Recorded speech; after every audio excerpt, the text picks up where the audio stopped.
paz do Senhor, pessoal. Boa tarde. Um dia de chuva, né? E logo vai começar a fazer mais frio. Mas hoje vamos estar estudando a palavra de Deus. E estamos numa época que realmente precisamos estudar, meditar na palavra, para que possamos encontrar respostas para muitos questionamentos, em virtude de tantas coisas que acontecem. E hoje nós vamos falar, o tema que nós vamos estar falando é sobre reconstrução, sofrimento e oração. Então vamos orar, buscar a presença de Deus, estudar a palavra e depois nós vamos estar orando por ti, você que tem feito propósito de oração, nós vamos estar orando por ti, clamando a Deus pela tua vida. Então vamos orar primeiro. Pai, muito obrigado por essa tarde, Jesus. Queremos te louvar, queremos te glorificar. Fala conosco, que a tua palavra seja ministrada ao nosso coração. Te louvamos, Senhor, por tudo que tu faz, pela tua bondade e a tua misericórdia para com as nossas vidas, Senhor. Fala ao nosso coração, que possamos ser edificados pela tua palavra, Pai. É o que te pedimos, em nome de Jesus. Amém. Amém. Então, o primeiro texto que nós vamos ler, como eu disse, nós vamos falar sobre reconstrução, sofrimento e oração. Sobre esse tema, nós tivemos uma reunião de mulheres, que nós sempre temos na igreja, uma segunda-feira por mês, na segunda noite. Nós temos uma reunião de oração, de ministração da palavra, uma reunião muito boa. E eu estava falando sobre isso nessa reunião, e na ocasião, no início do mês de maio, quando iniciou todas essas enchentes, todas essas coisas que têm acontecido e que têm assolado o nosso estado. É algo assim que realmente mexeu com aquele que teme ao Senhor, que busca a Deus, mexeu conosco, E essa situação, ao mesmo tempo que levou o nosso coração a ter compaixão, nos levou mais a orar, a clamar e ajudar, também nos levou a buscar mais a palavra de Deus. Foi algo assim, um acontecimento que para o cristão ele vai realmente para a palavra, para entender e para ser fortalecido nessas situações de dor. Mas antes de estudar a palavra, de ler o texto, só quero compartilhar algo que aconteceu. Nós tivemos a campanha, e no último, a campanha eram 3 cultos seguidos, E eu estava compartilhando com uma irmã e ela falou algo assim tão significativo que eu gostaria de falar para você, Principalmente você que passa dificuldades e situações difíceis, e as pessoas perguntam para ti: e o teu Deus, aonde está? Essa irmã que falou comigo é uma irmã que passa bastante dificuldades, ela tem enfermidades, a vida dela não é fácil e ela trabalha. E uma das clientes dela olhou para ela e perguntou para ela: e o teu Deus? Aonde está o teu Deus? Que não te cura. Aí ela olhou para a cliente e disse: o meu Deus é para minha salvação.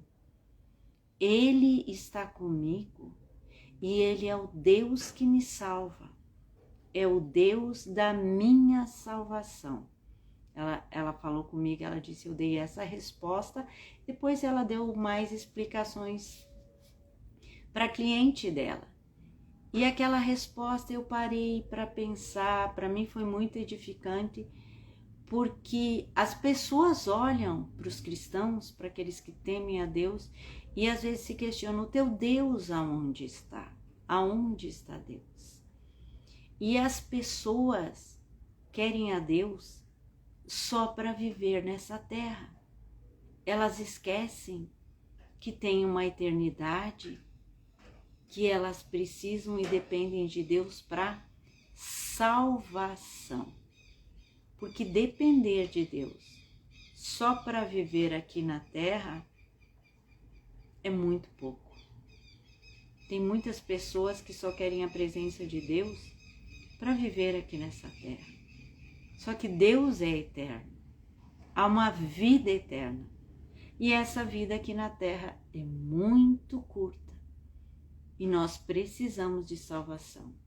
Então o nosso Deus, aquele que está conosco, aquele que nos dá paz, é o Deus da nossa salvação. Para nossa salvação, porque temos uma alma eterna. Então, quando alguém te perguntar: o Deus, onde é que está? Quem é o teu Deus? Aí você responde: é o Deus da minha salvação, porque há uma eternidade. E Ele está sempre comigo. Eu passo dificuldades aqui nessa terra, mas o meu alvo não é essa terra, é a minha salvação. Eu sei que eu fui muito edificada quando eu conversava com essa irmã no último culto, quando terminou o culto. É tão bom compartilhar com os irmãos. Eu conversava com ela e ela me falou isso. Foi uma bênção para a minha vida. Por isso que eu queria compartilhar isso hoje na live. Mas agora nós vamos estudar a palavra. Como eu disse, o tema é reconstrução, sofrimento e oração. E o primeiro texto que nós vamos ler, que fala sobre reconstrução, nós vamos ler aqui em Neemias, tá? Neemias, capítulo 1, diz assim, Neemias, capítulo 1, versículo 1. Palavra de Neemias, filho de Acalias, no mês de Quisleu, no 20º ano, quando eu estava na cidade de Suzã. Veio Anani, um dos meus irmãos, com alguns homens de Judá. Então lhes perguntei a respeito dos judeus que escaparam e que sobreviveram ao exílio e a respeito de Jerusalém. E eles me responderam: o restante, os que sobreviveram ao exílio e se encontram lá na província, estão em grande miséria e humilhação. As muralhas de Jerusalém continuam em ruínas. Os seus portões foram destruídos pelo fogo. Quando ouvi essas palavras, eu me sentei, chorei e lamentei por alguns dias. Fiquei jejuando e orando diante do Deus dos céus. Eu disse: ah, Senhor, Deus dos céus, Deus grande e temível, que guardas a aliança e a misericórdia para com aqueles que te amam e guardam os teus mandamentos. Estejam atentos os teus ouvidos e os teus olhos abertos, para que atendas à oração do teu servo, que hoje faço diante de ti, dia e noite, pelos filhos de Israel, teus servos. Faço confissão dos pecados dos filhos de Israel, os quais temos cometido contra ti. E aí, aqui no texto, eu não vou ler todo o texto, não vou ler todo o capítulo, nem o capítulo 2, né, que o ideal seria ler todo o capítulo, mas aqui começa a oração de Neemias, né?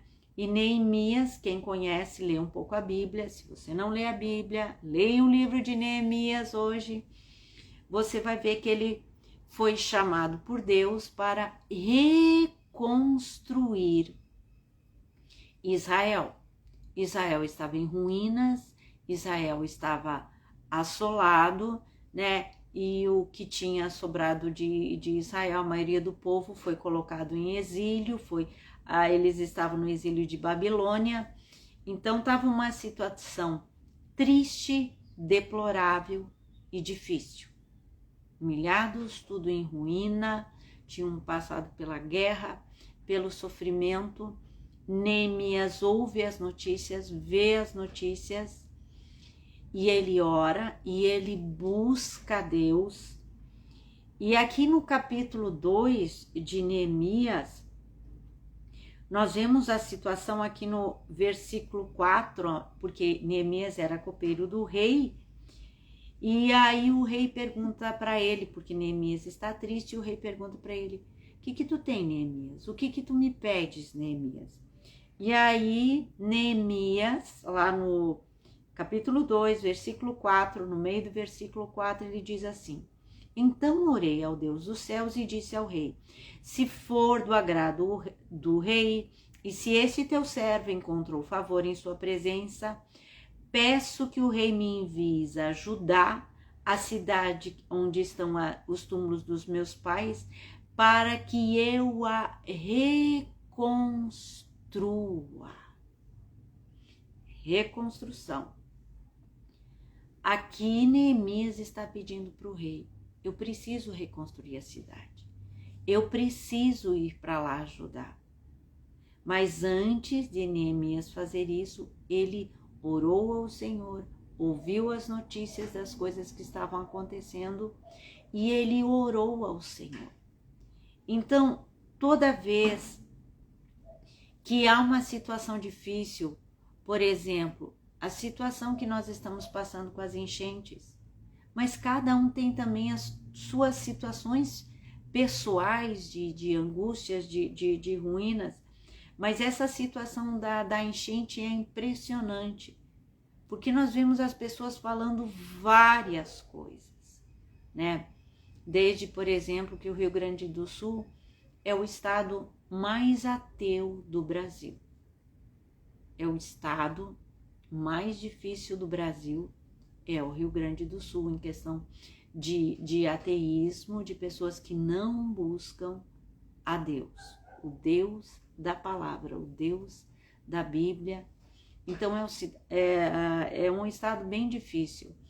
E o nosso pastor, que estava lá em Porto Alegre, muitos anos lá em Porto Alegre, ele contava como era difícil evangelizar, que as pessoas riam, que as pessoas debochavam e não queriam nada com Deus. A nossa igreja em Porto Alegre é lá no centro histórico de Porto Alegre, né? Lá o lugar onde é que inundou bastante, mas a igreja fica um pouquinho mais alto e lá na nossa igreja em Porto Alegre não inundou. Mas ele conta as dificuldades que ele passava lá.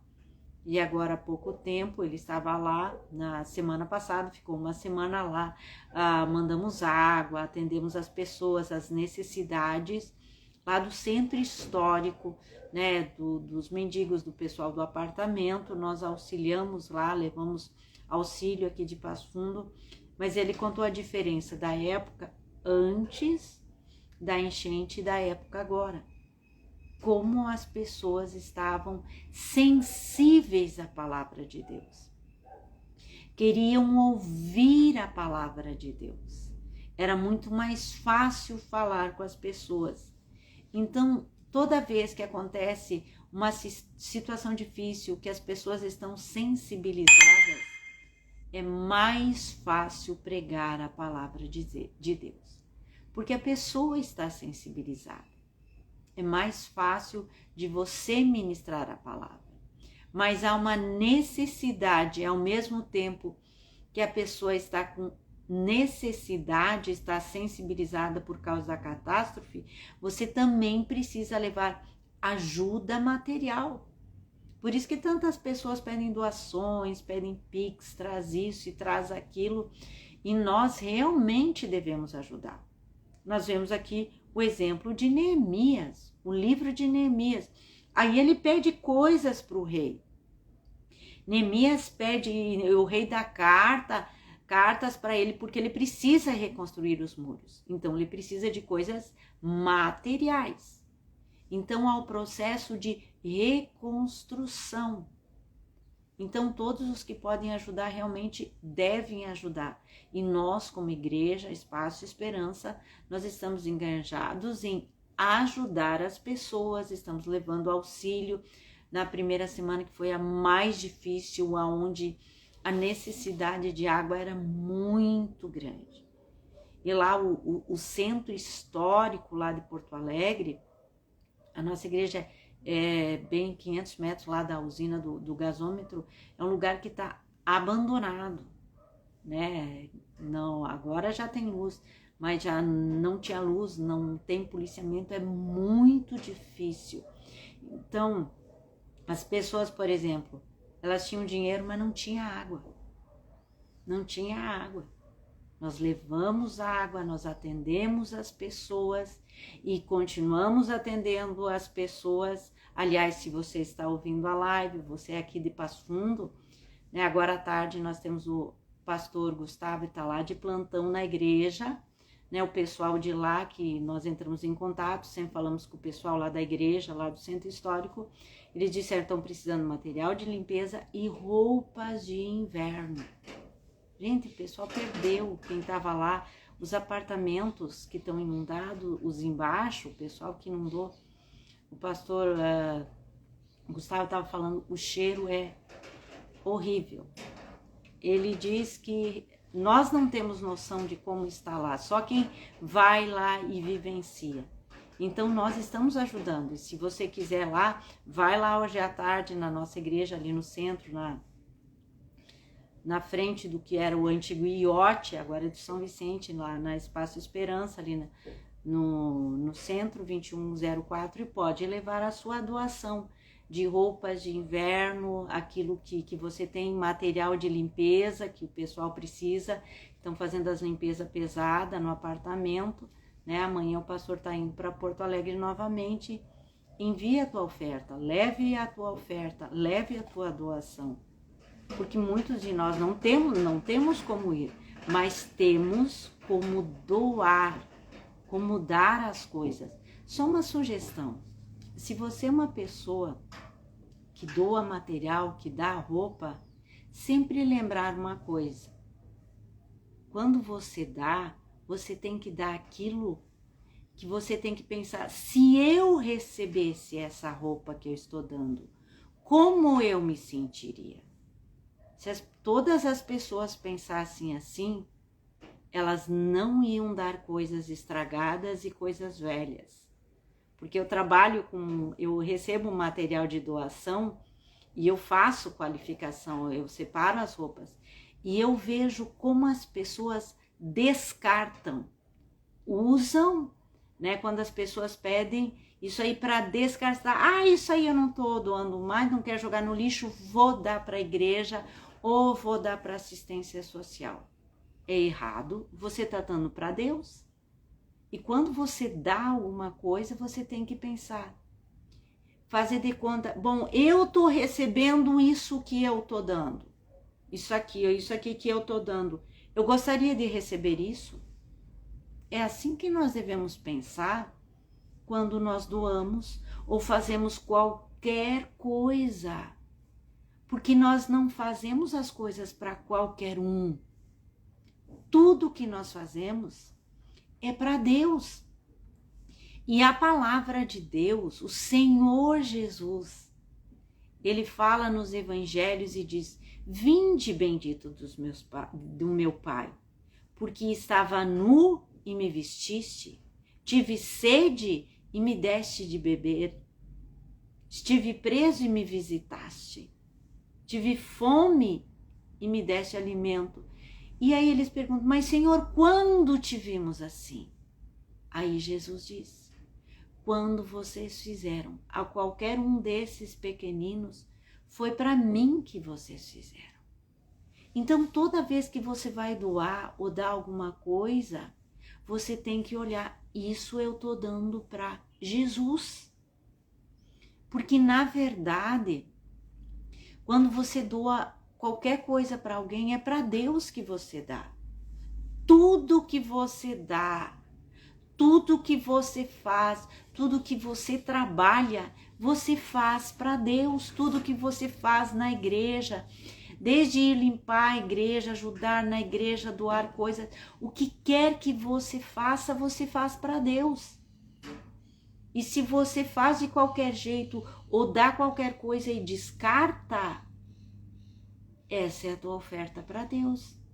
Por isso que Deus não recebeu a oferta de Caim. A palavra fala que Deus não recebeu Caim e a sua oferta. Tudo que você dá é oferta e é para Deus. Então não pense, quando nós damos algo, nós não estamos fazendo favor. Ninguém, quando dá algo, diz, eu estou fazendo favor para a igreja. Ninguém faz favor para a igreja. Ninguém faz favor para lugar de beneficente. Ninguém faz favor. Ninguém faz favor ao visitar um asilo. Ninguém faz favor. Tudo que você faz para Deus. E você recebe à medida que você dá. Dá e dar-se-vos-á. Boa medida, recalcada, sacudida, transbordante, generosamente se vos darão. Então, tudo que você faz, faça o melhor. Tem até uma música que diz, faça o melhor para Deus. Faça o melhor doando as suas roupas, faça o melhor. Eu acho legal que as pessoas que compram novas para dar, então faça o melhor. Lembrando, hoje de tarde, lá na igreja, estamos recebendo as doações. Pode ir lá levar alimentos, mas principalmente roupa e material de limpeza. Tá? Reconstrução. Isso é reconstrução.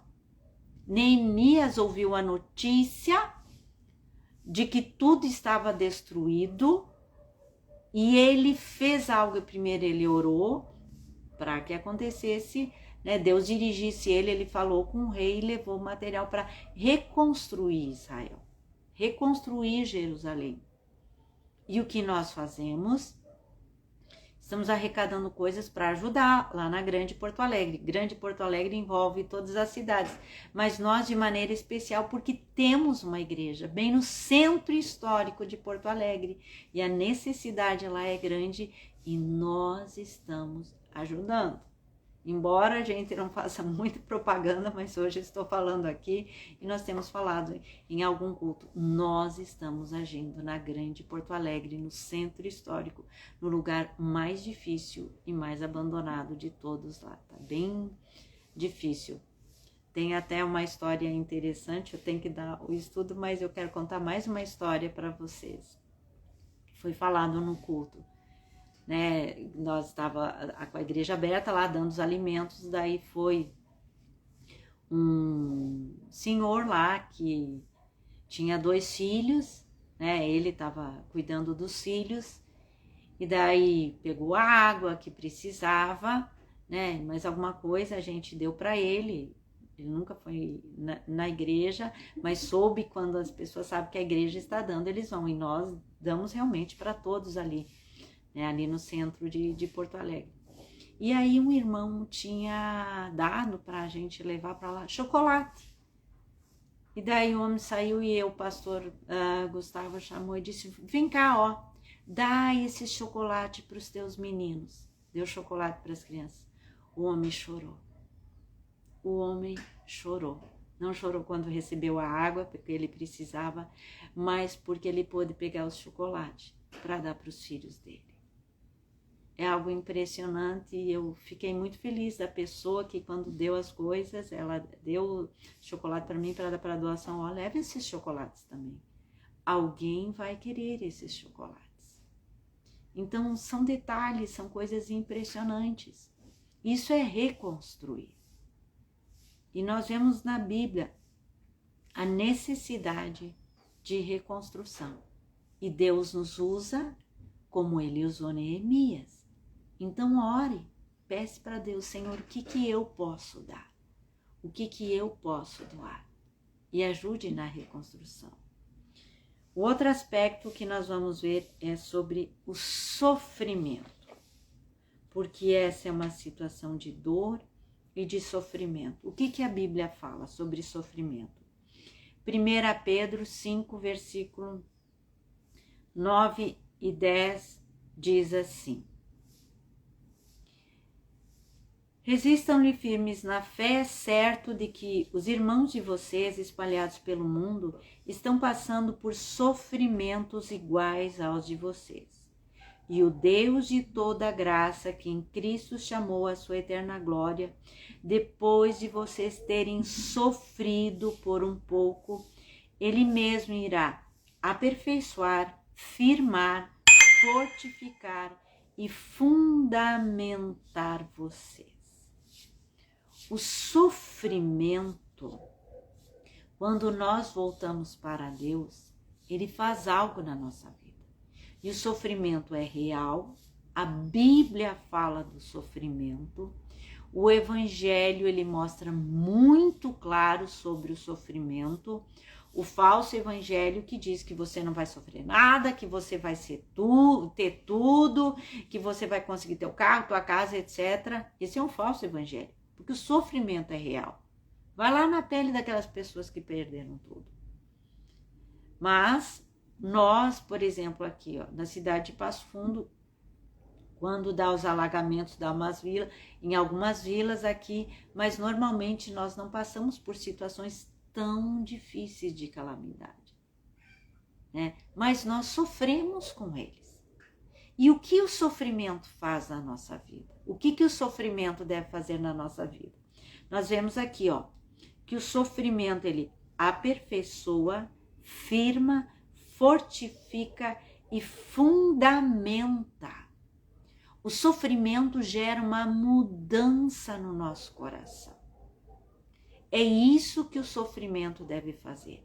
E a palavra de Deus ela é muito real e ela fala sobre o sofrimento nesse sentido. Ele fortifica, ele fundamenta, ele firma e ele nos aperfeiçoa. É isso que o sofrimento faz na nossa vida, no nosso coração. Deus age na nossa vida através do sofrimento. Deus trabalha na nossa vida. E quando nós sofremos, o nosso coração se torna mais sensível. Porque às vezes, se nós não sofremos nada, ou tá tudo bem, tudo tranquilo, nós temos até uma ponta de orgulho. Não, aqui tá tudo bem, aqui tá tudo tranquilo, aqui não se passa nada. Mas sofrimento todo mundo tem, em todas as áreas. Todos passam por sofrimento. Só que quem passa o sofrimento com Jesus aprende a ser fortificado, firmado, a ter ânimo para continuar e é aperfeiçoado. Essa é a diferença da palavra de Deus na nossa vida quando passamos pelo sofrimento. Então o sofrimento é real. A Bíblia fala sobre o sofrimento. Então, se você está sofrendo, pensa. A Bíblia diz assim, que sofrimento igual aos nossos, em todo mundo estão acontecendo. Né? Então, catástrofes não aconteceram só essas. E quando eu estava pensando, quando eu estava vendo as notícias lá de Porto Alegre, e a comparação era com a guerra, porque é uma destruição de guerra. É como se tivesse acontecido uma guerra. E eu pensei, aqui no Brasil não acontece guerra. Nós vemos as notícias da guerra. Agora, o que nós estamos vivenciando com todas essas enchentes, com toda essa catástrofe, é o mesmo que uma guerra. Porque agora a água baixa, você olha os vídeos, é destruição, destruição, destruição. Pessoas que perderam casa, perderam tudo, é gente morta, animal morto. É uma guerra, é sofrimento. Só que em todas as partes do mundo há sofrimento. Ele é real. O sofrimento é real. E Deus fala que no sofrimento Ele nos firma, nos aperfeiçoa, nos fundamenta, Ele nos fortifica. E algo que todas as pessoas têm comentado toda essa questão de sofrimento e de dor, como há pessoas que ajudam, como há pessoas que estão se prontificando, como isso é precioso. Isso é Deus, isso é a mão de Deus movendo trazendo pessoas de todos os cantos, de todos os lugares, para ajudar. Isso é muito precioso. Deus nos fortalece e o sofrimento é real e Deus está conosco na hora da dor e do sofrimento. E o último aspecto que nós vamos olhar aqui é sobre a oração. E na oração nós vamos ver o Salmo 130.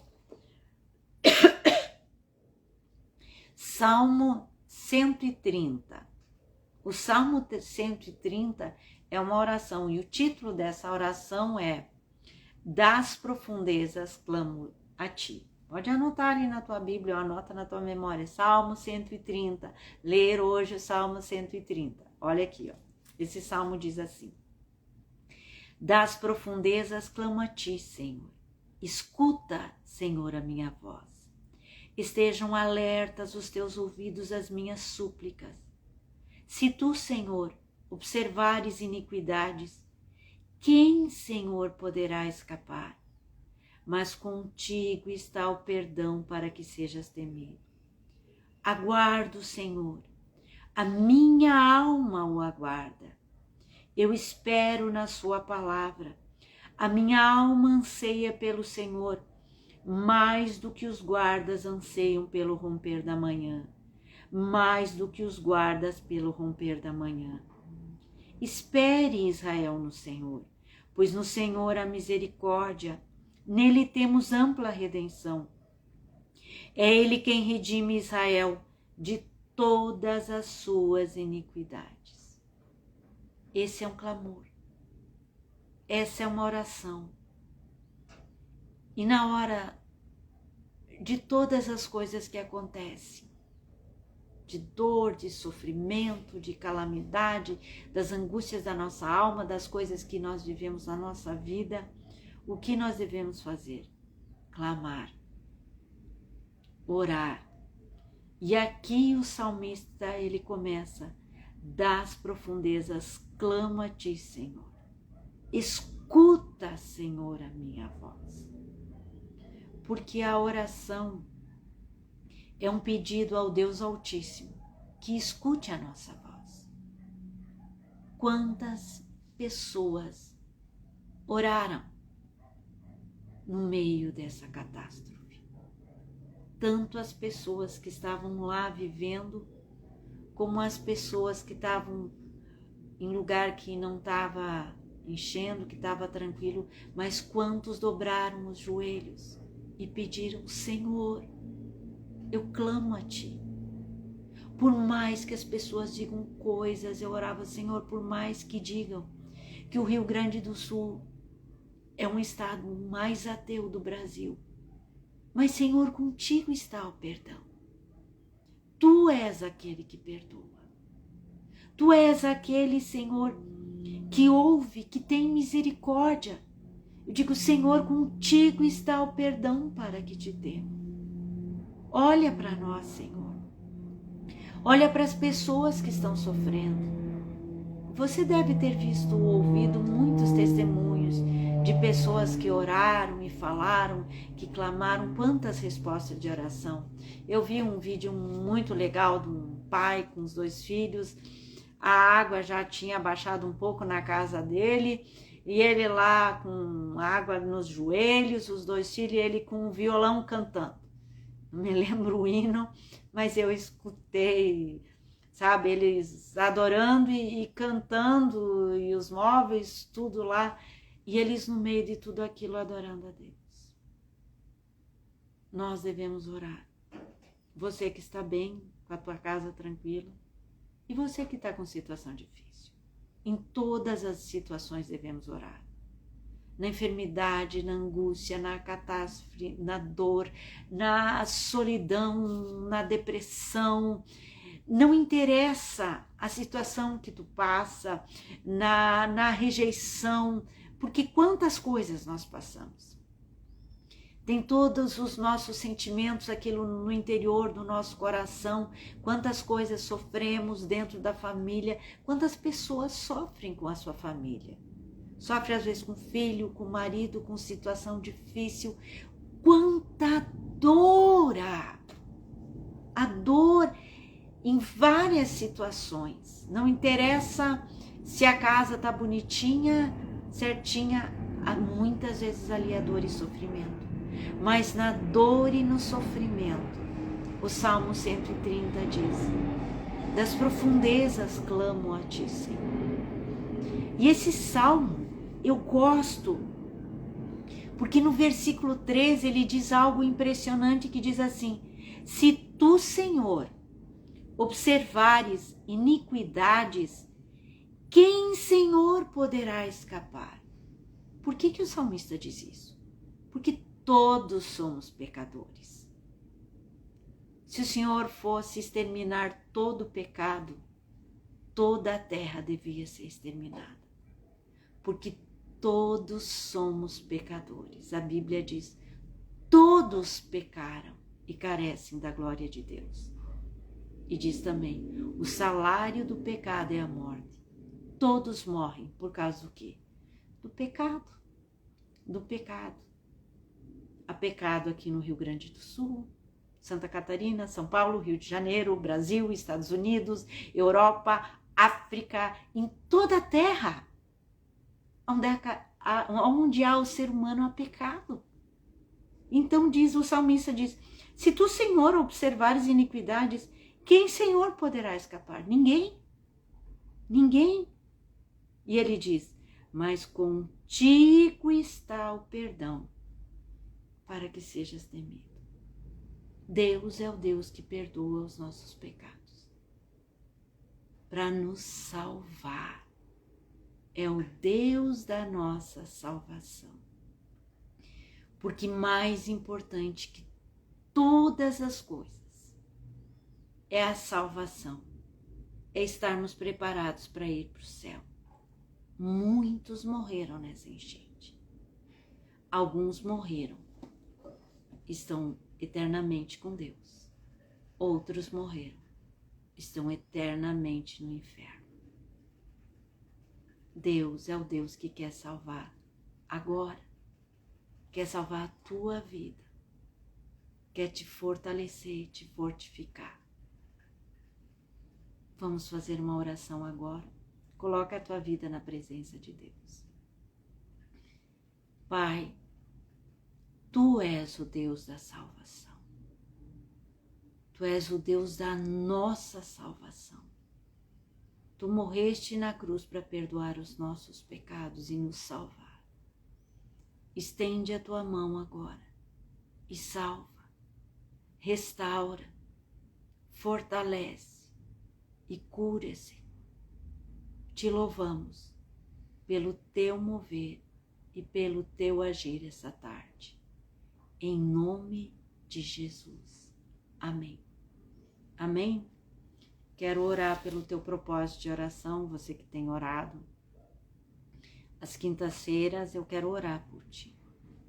Senhor, aquela pessoa que tem feito propósito de oração, de buscar a tua presença, estende agora a tua mão na vida dessa pessoa e age com teu poder, com um milagre, Pai, que vem do céu. Em nome de Jesus. Amém. Amém? Que Deus te abençoe, que Deus te fortaleça, que tu possa escutar esse estudo, compartilhar com alguém, que fica gravado aqui no Instagram, compartilhe com alguém. Que a tua vida seja abençoada e fortalecida e até quinta-feira que vem, em nome de Jesus.